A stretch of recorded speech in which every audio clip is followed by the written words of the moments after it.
Hello, my name is Matt Shar, and today I'm going to share a few prophetic messages from the Old Testament. The prophetic messages we will cover today predict the fate of the Edomites and their land.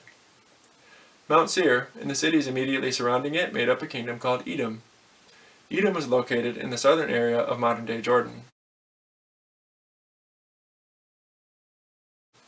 God gave this land to Jacob's twin brother Esau as an inheritance, and his descendants came to be known as the Edomites. The Edomites repeatedly attacked the Jewish people over the course of several centuries. Edom was heavily fortified, well defended, extremely wealthy, and a major power in the region when the pre-exile prophets wrote their books. Pre-exile prophets Joel, Obadiah, Amos, Isaiah, Jeremiah, Ezekiel, and the post-exile prophet Malachi all contain prophetic warnings of doom for the Edomites. In order to gain some perspective on the scope of the prophetic announcements, we will cover them in the order in which they were fulfilled. The first series of prophecies come from the books of Obadiah and Isaiah. These are the dates for the prophetic books that we will be discussing in this presentation.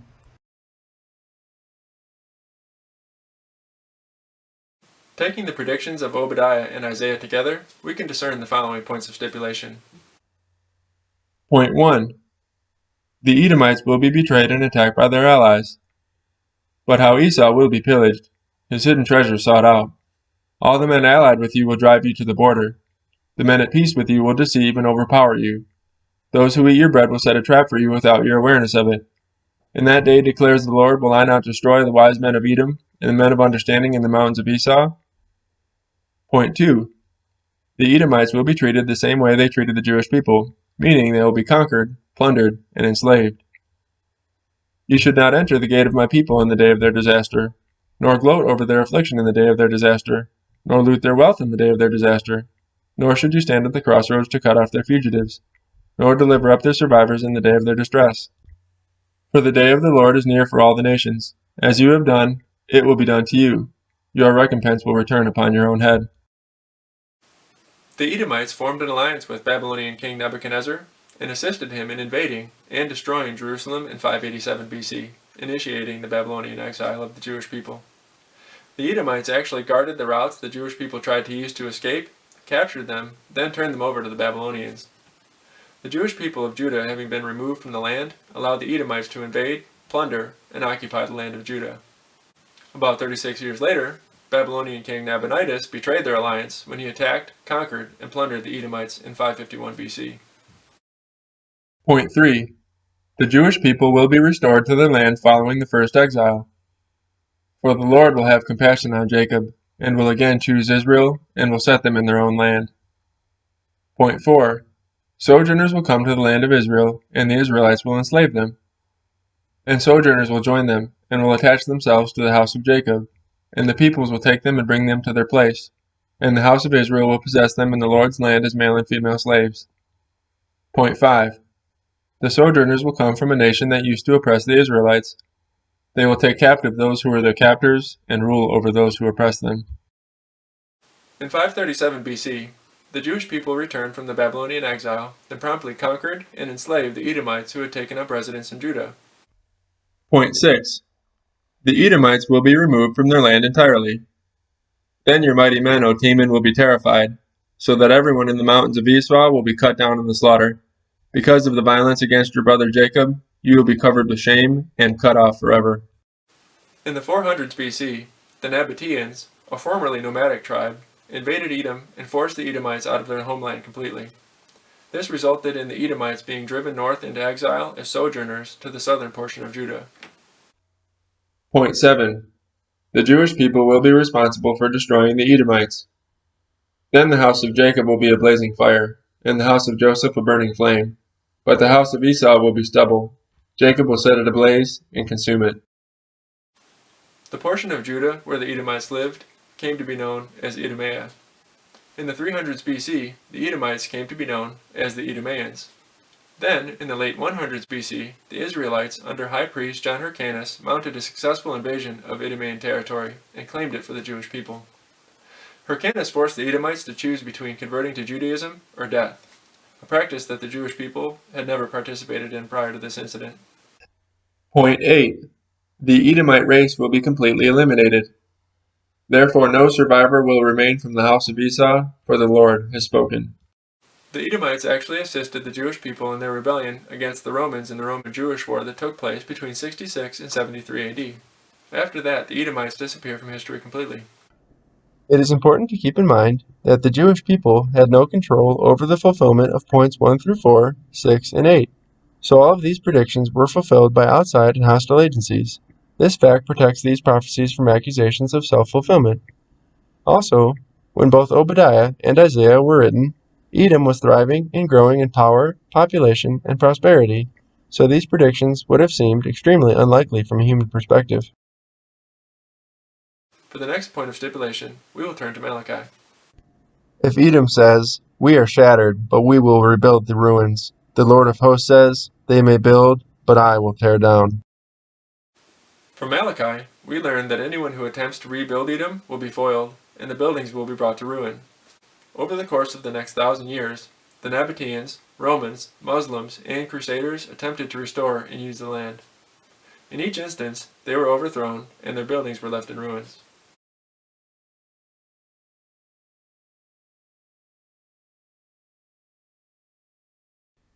The following information can help us to understand why the prophecy in Malachi is so amazing. The area where Edom was located was rich in natural resources, especially copper. Edom was located in the middle of a heavily used trade route between major world powers of the time. Edom's rock formations made it a highly advantageous strategic position for military defense purposes. All of these things being the case, made Edom prime real estate, so predicting that any attempts to rebuild would come to ruin makes this a highly unlikely prediction. Also, this prophecy was fulfilled by agencies outside of and hostile to Israel, so this is not open to the charge of self-fulfillment. For further scriptural data concerning the fate of Edom, we will turn to Isaiah chapter 34. From Isaiah, we observe the following points of stipulation. Point 1. The land of Edom will become barren. Edom's streams will be turned into pitch, her dust into burning sulfur. Her land will become blazing pitch. It will not be quenched night or day. Its smoke will rise forever. From generation to generation, it will lie desolate. The area of Jordan where the Edomites lived, including Mount Seir, is totally unsuitable for agriculture and remains uninhabited to this day.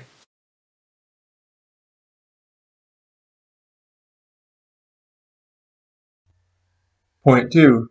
Many of the buildings that remain will be covered with desert weeds. Thorns will overrun her citadels, nettles and brambles her strongholds. One can observe several ancient strongholds and citadels still existing, though many of them are overgrown by desert weeds.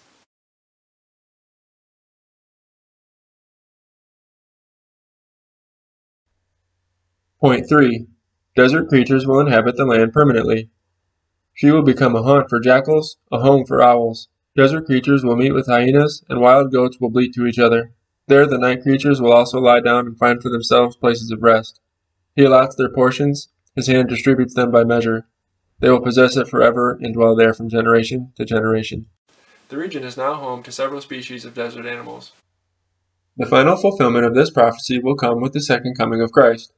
However, about 95% of the area that ancient Edom occupied is already classified as a desert, and has been taken over by the kinds of animals Isaiah predicted. This is a geological prophecy, so there is no possibility of self-fulfillment. Also, losing a war generally meant that your buildings were turned to rubble, so it's interesting that Isaiah specifies that the strongholds would remain in perpetuity. Next, we will turn to Jeremiah. From Jeremiah, we learn the following points of stipulation. Point 1. The cities of the kingdom of Edom had to become and remain perpetual ruins. For I have sworn by myself, declares the Lord, that Bozrah shall become a horror, a taunt, a waste, and a curse, and all her cities shall be perpetual wastes. Bozrah was the capital city of the kingdom of Edom. Point 2. People had to pass by these cities and be horrified by the destruction. Edom shall become a horror. Everyone who passes by will be horrified and will hiss because of all its disasters. Point 3. After the kingdom of Edom was destroyed, it could never be restored or repopulated. As when Sodom and Gomorrah and their neighboring cities were overthrown, says the Lord, no man shall dwell there, no man shall sojourn in her. There are numerous guided tours through the region that the Edomites used to possess. Tour guides liken the destruction in certain areas to the aftermath of a volcanic eruption. The other areas clearly show that there was once a thriving culture which has been eliminated completely. In fact, the destruction was so severe that many scholars believe the kingdom of Edom to have been a myth invented by the authors of the Bible. That is until 2019, when a team of Jewish archaeologists found evidence of its existence. To be destroyed, as Sodom and Gomorrah were destroyed, required the kingdom of Edom to leave almost no remnant of its existence. No one living within a millennium of Jeremiah's lifetime could have known what archaeological traces the kingdom of Edom would leave behind. This is a very specific prophecy that required a confluence of a variety of factors, all of which were fulfilled by agencies outside of and hostile to the Jewish people. In summary, if we take the prophetic announcements regarding the fate of Edom collectively, we find that the following things had to happen. The prophetic messages we covered today reveal 15 points of stipulation regarding the fate of Edom.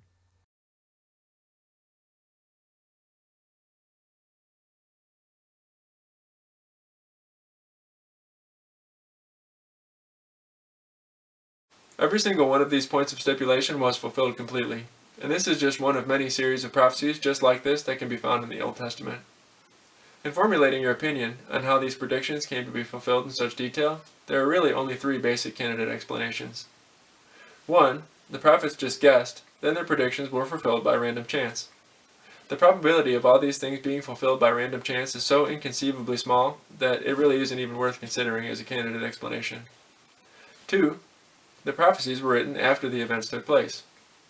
The portions of the prophetic books we discussed today are almost universally accepted by scholars across the theological spectrum as having been written from decades to centuries prior to the prophecies being fulfilled.